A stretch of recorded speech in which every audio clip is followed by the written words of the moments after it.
Hello, everybody. It is great to be here one more time today. And my name is Gary Fowler, and I'm the CEO, president, and founder of GSD, Get Shit Done Venture Studios, premier AI and quantum venture studio located in the heart of Silicon Valley. A 17-time serial entrepreneur with several unicorns under the belt. Love artificial intelligence and quantum computing. And it's a great day. I've got a friend, Ahmed, Reza, who's coming in to talk about what's happening in artificial intelligence today, and specifically the kind of things that he's working on in his companies. So with that, I'd like to bring him on. Hey, how are you doing today? It's good to see you. Hey, Gary, thanks so much for having me on. Yeah, no, it's great. So tell us a little bit about it. So tell me about the deal. So I read about your experiences at Cornell. You had a kiosk selling incenses. And what made you decide to do that? Oh boy, reminds me of my very first entrepreneurial venture there. The best way I can say it is like I was absolutely broke. I was working 3 jobs after, while going to school, and I just couldn't keep up. It didn't pay enough to just pay the bills. So a friend of mine in New York City, Arif Billah, who's actually an entrepreneur, has done quite well for himself. Advised me that he had a source of getting incenses, oils, and that it would sell well in Ithaca. And I had no idea. I'm a geek, so never really done much of incense oils myself. So I remember going down to New York, going down to the wholesale supplier, and picking up the stuff and setting up shop in the kiosk. And lo and behold, that was better than anything else that I'd done. I guess that was my first taste in like how you can solve things through entrepreneurship. Specifically, in my case, not having 3 jobs. Wow, that's great. And so what kind of margins were on that oil? Because you see these oils all over the place. Oh my God. So there's like theoretical knowledge, and then there's like actual knowledge. Like there's stuff that you learn after doing things. In retrospect, the margins weren't that great. The margins were 50-60% margins, and I'm talking about gross margins, right? At the time I didn't even know what that was called. um, the craziest thing was understanding there were high margin items that did that did well, but not enough to pay the bills. And then there were these low margin things that just kept flying off the shelf.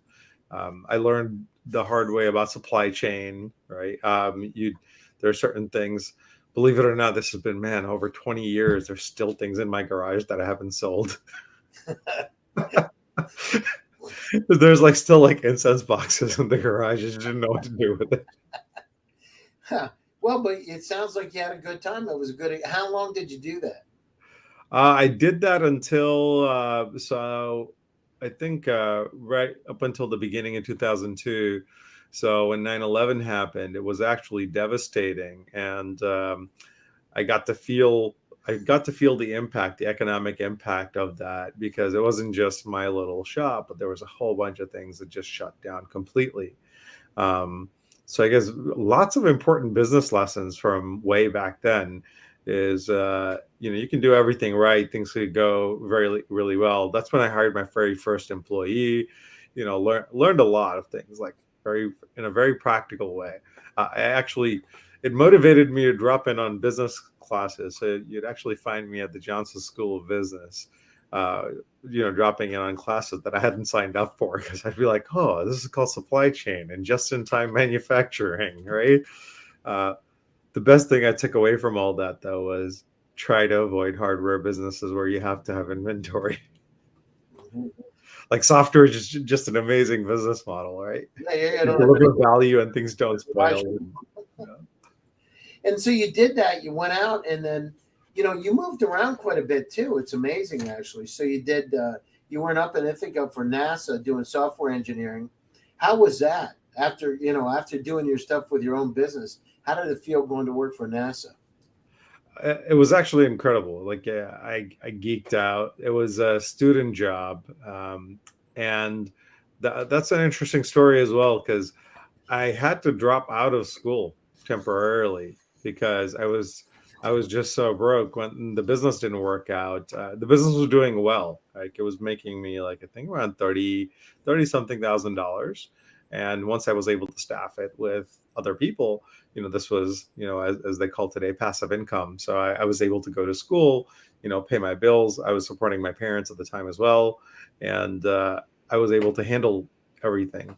But then once that went under, things kind of just went on credit cards. And it got to a point where I learned to be on the wrong receiving end of compound interest.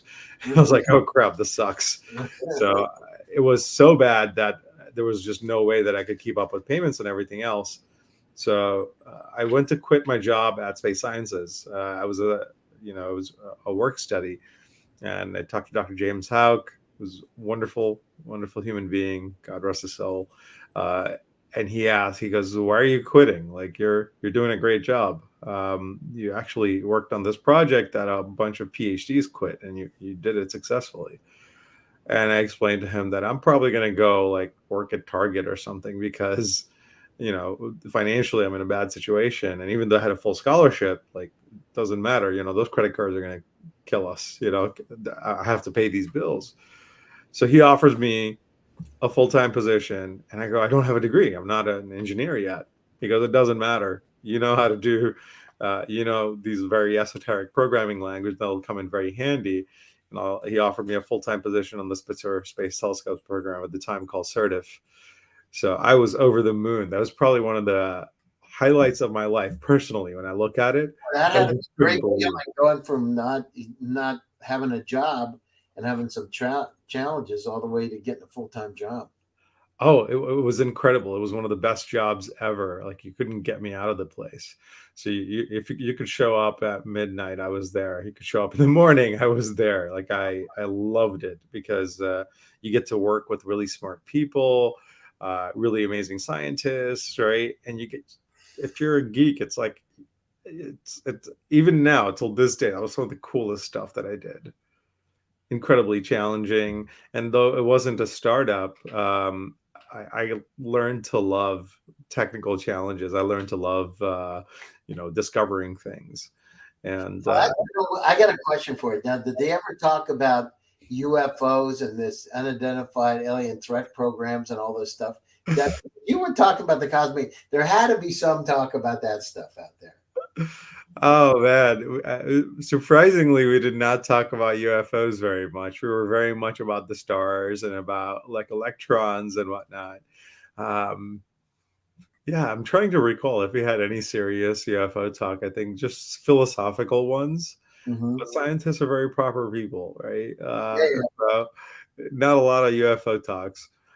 One of the highlights though of my social life among them was with Don Barry, who's kind of my mentor there. It taught us how to fry ice cream. That was something new. Fry ice cream? Yeah, you could like put ice cream and a bunch of like cornflakes, and then you can take and put it in a deep fryer. Man, it comes out amazing. Oh my God, that sounds good. That's great. Yeah, no, there's just a lot of activity now. It seems like it's opened up Senate hearings, et cetera, about unidentified alien threats and those kind of things. And just curious, it's interesting to see where it's going to go. But yeah, you were in the heart of it. So you went from there. So what made you decide to leave if you liked it so much? Why did you go to Orlando?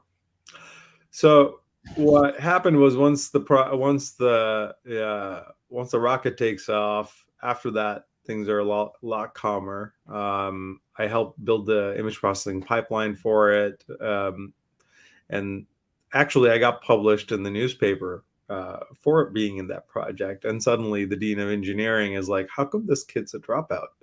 Right? And they say, "Well, he had some financial challenges, other challenges." And I got myself to a point where I could go back to school for one semester, just one, right? Like I had enough money. I could go to school for one semester and not have to work. And I remember going to the dean and going, "I need to take 34 credits."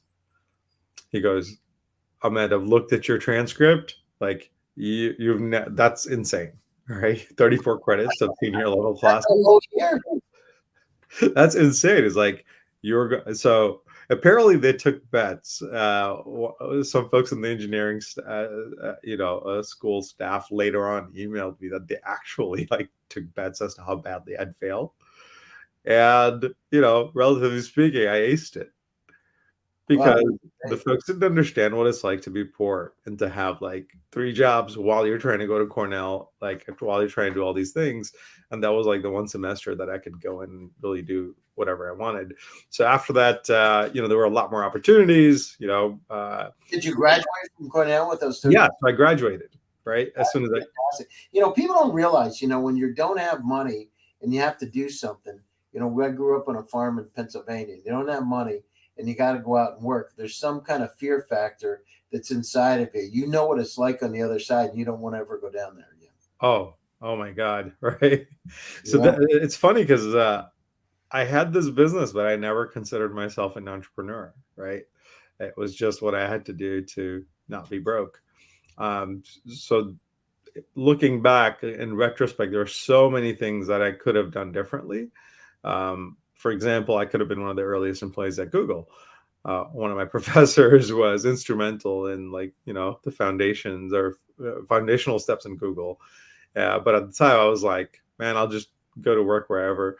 So the way I picked where to go to work was they flew us down to Florida during the rocket launch. And Ithaca, as much as I love it, is a pretty miserable place to be. That's why my wife and I met in Ithaca, and we were united by our mutual distaste for overcast, cloudy skies all the time. Well, I mean, in the summertime, I used to go boating up the Finger Lakes. Summertime's amazing. Unbelievable. The people were nice. Although I don't know if I told you, I remember going out and swimming in that. We had sailboat and a power boat, and this girlfriend of mine's father had the sailboat, had a couple of Bloody Marys too many, and he said, her cousin was in this other boat. Why don't you? You should go over and meet him. And I said, oh, okay. And I just jumped in the water. Water is cold, really, really cold. Even in June, it was freezing cold. I thought I was going to get hypothermia. And I got out there and I said, this is the dumbest thing I think I've ever done. I go over swimming, but what a beautiful place. Just amazing. For those couple of months in the summertime, it's one of the most beautiful places. But I can't imagine in wintertime what it's like.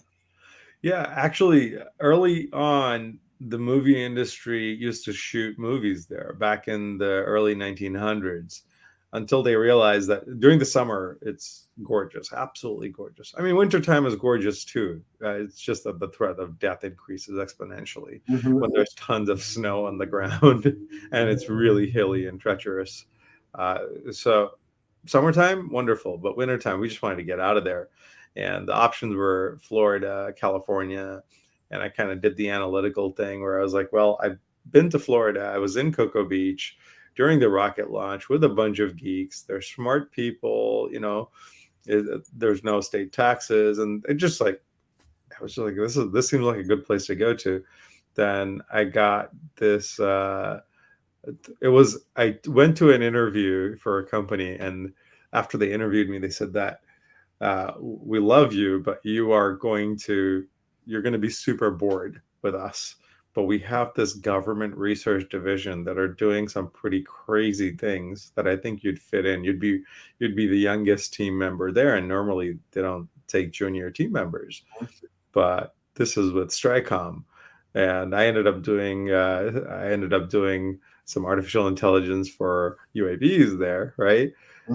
It was really cool. It was right next to UCF.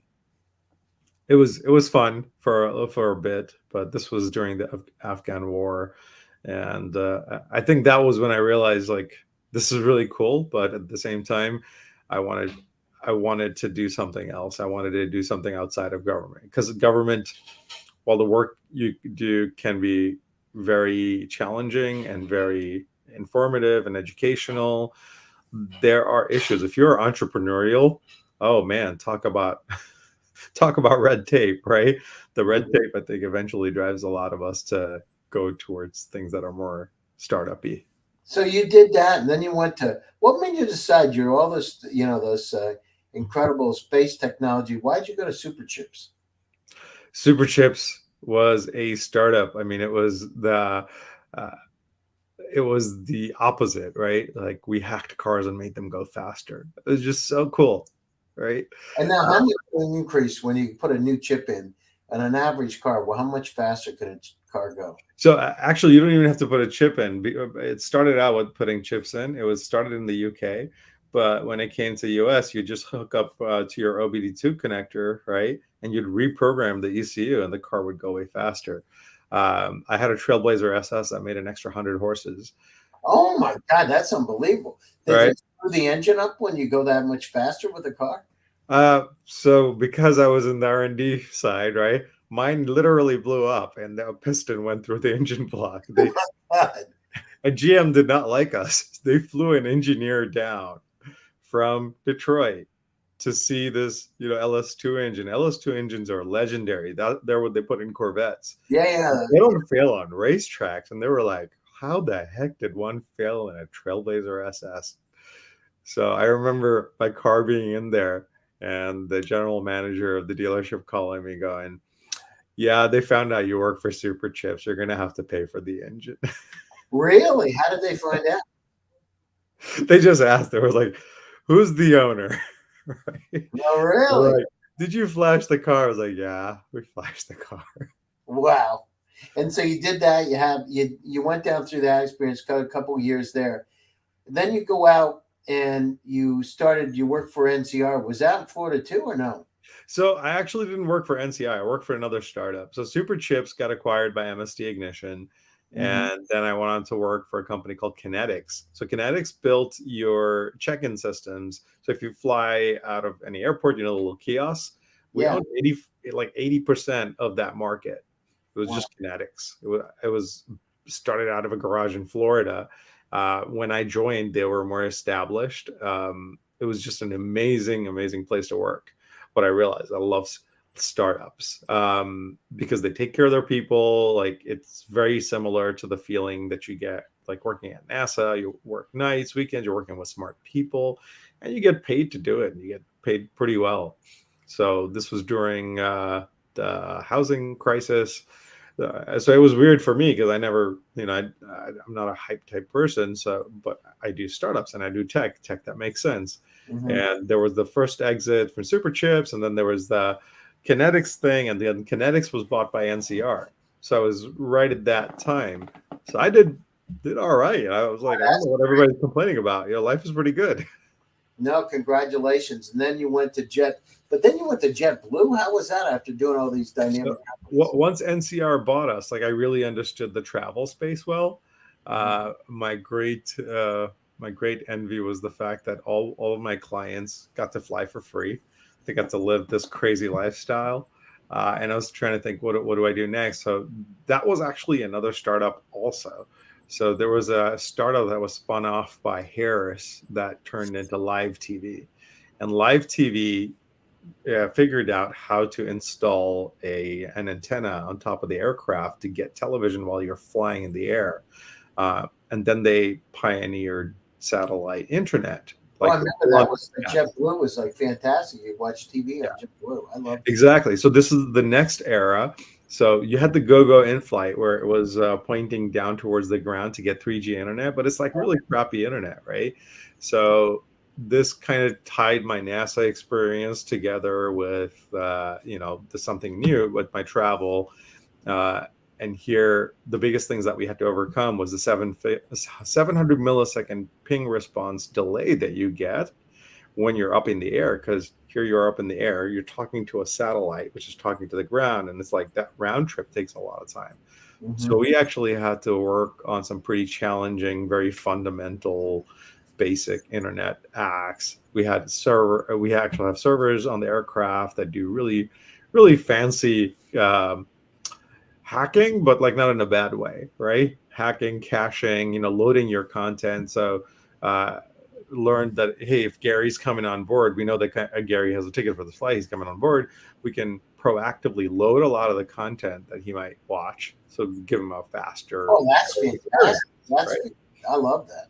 Right. It was crazy, crazy fun experience. And I remember when the Viasat satellite launched, this is years before SpaceX launched Starlink. I was like, oh my God, if this thing crashes, I don't have a job. Right? If this thing crashes, there's no internet, there's no there's no high-speed internet. And then fortunately it made it.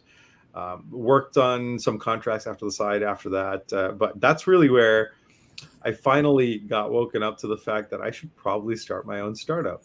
Except I'm 3 startups in. I've never looked at myself as an entrepreneur. The business had always been this side hustle that I hid from everyone else, because that was just an evidence of like me being really broke, and I had to go do these extra things to pay bills. But after this one, I just wanted to go build something on my own. And having seen it myself, having seen what success looks like, I had a good feeling that I'd be able to recreate some of it. Right. And then you went to TrepHub. What was that all about? Because you were doing a nonprofit, right? Yeah. So the nonprofit was interesting because I met with Mike Milken so my dad had passed away, and I was trying to figure out life. Like, I'd done all right financially, and I was trying to find something that was like fulfilling and not just money. I talked to Mike, and he asked me a very crucial question. He said, the amount of money that you need just to be free, just to be happy, is actually not that much. What do you believe in, Ahmed? What is the way that you want to see the world change? I thought really hard about it, and I realized I really believe in geeks. I really believe in fellow geeks. Like, there is just this innocence, there is this drive to build things, to serve humanity, to serve others.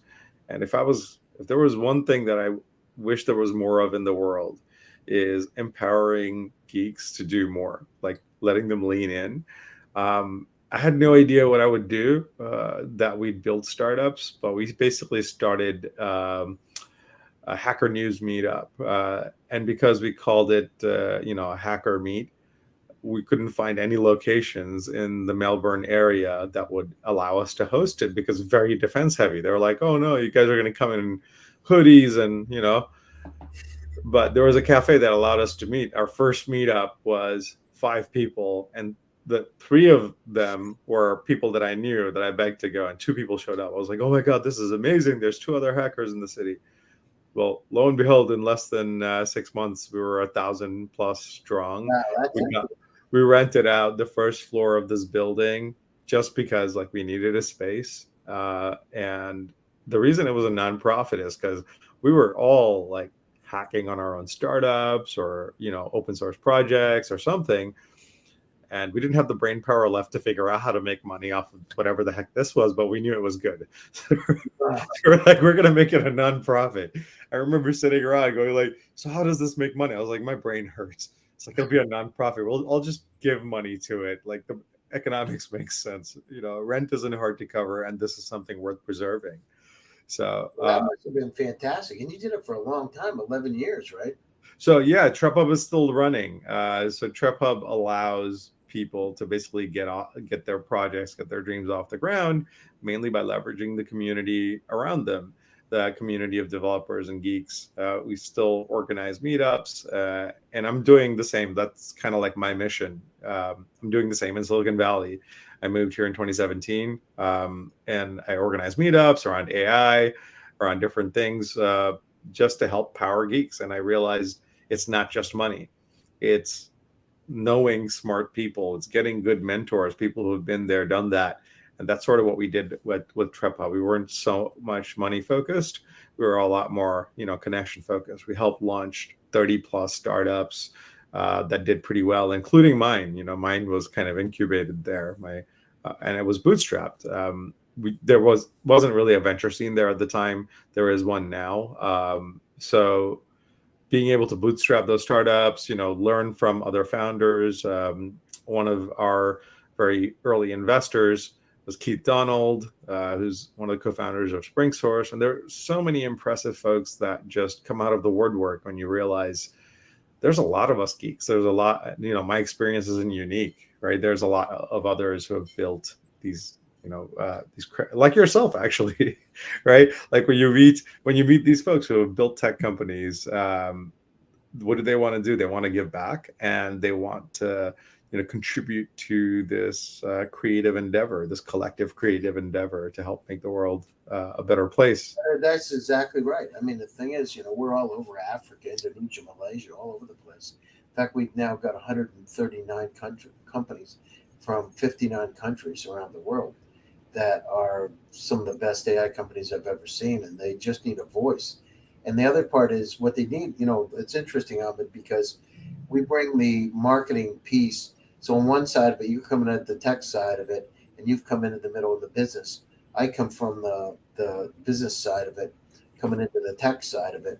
And so you understand the problems. And then once you have the contact and network, like you have, you can change things. You can make the world a better place. You can give a voice to those companies, help them become. Just had one of my companies just got an unbelievable valuation based on some contacts. Another one was a family office that invested in a company that is, and not only invested in the company, but actually bought their entire their inventory of their products. So it's a hardware product and AI and all of it. They bought all of this stuff. And so that's the way, if we can bring the voice and look at the world and democratize opportunity. So it doesn't matter where you are, whether you're in Pennsylvania or Ithaca, New York, or Lagos, Nigeria, to be able to bring that experience to everybody is great. So how did you come up with, so now you're doing Yobi. By the way, how does it feel being in San Francisco after being out in Florida? I made the move in 2017. There were some events that happened personally that were disturbing. I sensed a very, stark shift in the world, and I think all of us have, right? The polarization had gotten pretty bad. Moved to San Francisco, moved to the Bay Area, had a lot of friends from college here. And I didn't move here for what people move here for is like they want to move here, they make it, right? So I'd already built the previous business up to millions in revenues. Like life is pretty good. So I was basically going to be facing a little bit more rent, although I did face other things like losing all my AI guys to Google, Facebook, and others who pay. That's a big problem. When I first brought my company over, Findo, and then Eva, I had the same thing. It's like you bring these talented engineers over, and all of a sudden they're poaching them. Right. They pay them, twice as much money, and there's no way you can do it, and you're kind of like you're stuck. You can't do it financially. You can't do it. You won't be in business. Yeah, in my case, like that forced me to kind of get out of my comfort zone and understand, like, hey, I'm doing things that are valuable, right? But there's more than millions here, right? That's the reason, because at the end of the day, if there isn't value, people don't just throw money at things randomly. Right. And even the folks with abundant amounts of money, like Google and Facebook, I was wondering, I was like, how does the math work? The math can't possibly work. And it didn't. So you saw the huge rounds of layoffs and other things. And then the narrative started falling apart that large companies are stable and, they're never going to let you go. No, they will, because at the end of the day, the laws of physics are the laws of physics, and they apply to all of us. A little bit different for large companies. In a small company, at least in a startup like mine, you at least know where you stand and pretty straightforward about it. Every day, and almost to the penny, right? Especially if you come from the situation. I grew up on a farm in Pennsylvania, and we didn't have a lot of stuff on the farm. And I remember every penny, every nickel, every dime, everything counts. And no matter what, no matter how much you got, you're always looking at it to figure out what it is. Not in a bad way, just to make sure you're keeping yourself real with this stuff. But what you've done, so with Yobi, you've done, so tell us a little bit about Yobi, and you're doing all your social media calls, messages in one place. So how does this, and this generative AI stuff's really exciting, but how did you come up with that idea, and where are you today with it? So it was kind of inspired by my previous startup where I did marketing for dentists, and we were able to help generate an extra $400,000 a year in revenue on average for the dentists by using AI to listen in on calls, transcribe, and attribute them to the correct marketing. And after having sold that company, and even by Silicon Valley standards doing well with that exit, I was a private equity guy for a little bit, not a GP, but an LP. And I started understanding business itself, like the domain, a little bit better. And I realized that there's so much more. Just being technical, I know that there's so much more that AI has to offer. And I'm talking predictive AI. I'm talking stuff that, was promised, that was just thrown away because people kind of lost interest. And that's where I thrive as an entrepreneur, is like, where's the opportunity? And in 2019, to me, it was just crystal clear the opportunity is in artificial intelligence. And for me, at least, the B2B space, understanding it really well, is that if I could simplify it a little bit, because it's complicated, the value is complicated. If I could simplify it, if I could unify all the communications, not just phone calls, right? If I could unify all the communications and give me all of your data, I can build a brain in the cloud that will probably run many aspects of your business so much better than you can, that will give you more free time. And with generative AI, so this was early days of generative AI, you could see early glimpses of what could be done. My original idea was that I would use generative AI and this conversational agents to train, to manage the dentists, or to manage the business people themselves. So I know we call them AI assistants, but the more appropriate term would be AI bosses or AI executives, right? The ones that can keep, that are meticulous, can keep an eye on all of these things and assist your business, right? And can let you know, hey, here's like, if you had a chief marketing officer, what would that chief marketing officer say to you? And how would your interactions be? And what value would you bring, right? As an entrepreneur, that's what we do. We try to hire people better than us at these specific roles. So that's what we set out to build. We built an initial version. Originally, we didn't know if we were going to get a lot of traction. Lo and behold, like, it did get a lot of traction during COVID. People were home. I'm like, this is the time to strike. If any business owner is going, what does the future look like? Now they have a lot of free time. Their businesses are shut down. So we launched on the App Store during COVID. And we went from like 300 downloads to all of a sudden 1,000, 2,000. Then once we got to the 10,000 mark, I compared to other startups in the dental field before. If you had more than like 10,000 customers, you were $1 billion company. Mm-hmm. And I go, okay, I've got something here. Now I got to figure out how to make the product, how to make the product a lot better and deliver the AI. And something that I've learned from the likes of Microsoft and others is, don't celebrate mediocrity. Like, when there's space, go take markets. Mm-hmm. This is what I've learned about Silicon Valley, right? You go take markets. Yeah, don't celebrate like, oh, I got a few $1 billion. Go take markets. Because once you take markets, not only do you get money, you actually get to help shape humanity in ways that we hadn't really thought of. I'm sure the social media companies didn't think that they were going to be ushering in the new world order, but inadvertently, my fellow geeks here have done exactly that. Yeah, absolutely. And this is an interesting times. We got a lot of challenges in front of us. Indian Ocean's up 6 degrees Fahrenheit. Average temperatures off the coast of Florida over last week were 101 degrees, the highest recorded temperature in history. 99.7 was the highest in Kuwait. And then you've got the Atlantic current slowing down. And that was a project I worked on back in 1992 with a guy from Caltech and Princeton on nonlinear methods and weather forecasting. Anyhow, the challenge we have in front of us, we got to go down through. We got a lot of things to solve. And we got to learn how to get together, and having companies like yours work together. We got to have companies like yours that help bring us together, because it's going to take all of us to get through some of the challenges we have in front of us. We're working on from the farm to the table. We got to increase food supply. We got to double it by 2050. We can't increase the number of cattle because 26% of pollution is methane gas from cows. So pretty simple. We need plant-based protein, and we got to increase crop yield. So these kind of things, having technologies that the generative AI that can go out and help us be able to make better decisions and make decisions for us in a better way are just critically important. It's not like if, it's like now, and so absolutely. That's actually, even for me, having been in the space for so long, some of this stuff is really magical. I can't believe it exists. I personally, like in my head, I was expecting some of the stuff to be here in 2030, but here we are in 2023, right? It's moving quickly. It's unbelievable That's the nature of exponential. Exponential is hard to understand. It's hard for us to grasp. Most of the times when we think of the future, we think somewhat linearly, right? And what we're seeing, what we're experiencing live, real time is exponential. Exponential is really difficult. I agree. I saw this thing yesterday with some scientists. I think you'll love this.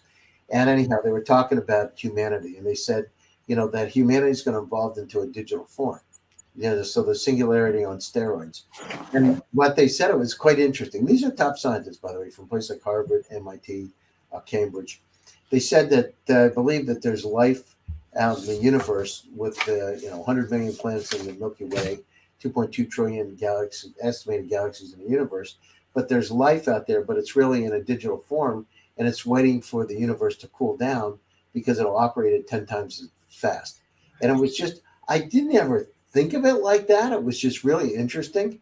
And so, but the opportunities in front of us, and, you're right about it. If you go down through like you have and I have, and you've had to start at square one, and you understand what square one's like, it makes it a lot easier to understand how, going to the next level, what it's like and how much better it is, and not wanting to go back. And going forward is important, but also should be democratized across, the world, right? We should all have an opportunity to be able to, unleash our human potential. So if we're in Nigeria or Ghana, Zambia, or here, or wherever, in the deep south or north, we all should have equal opportunities. And technologies like yours does, if you use it properly, can equalize it and help everybody.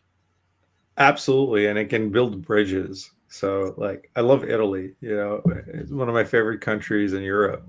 And, I think Italian is an amazing language. I know how to speak 5 languages.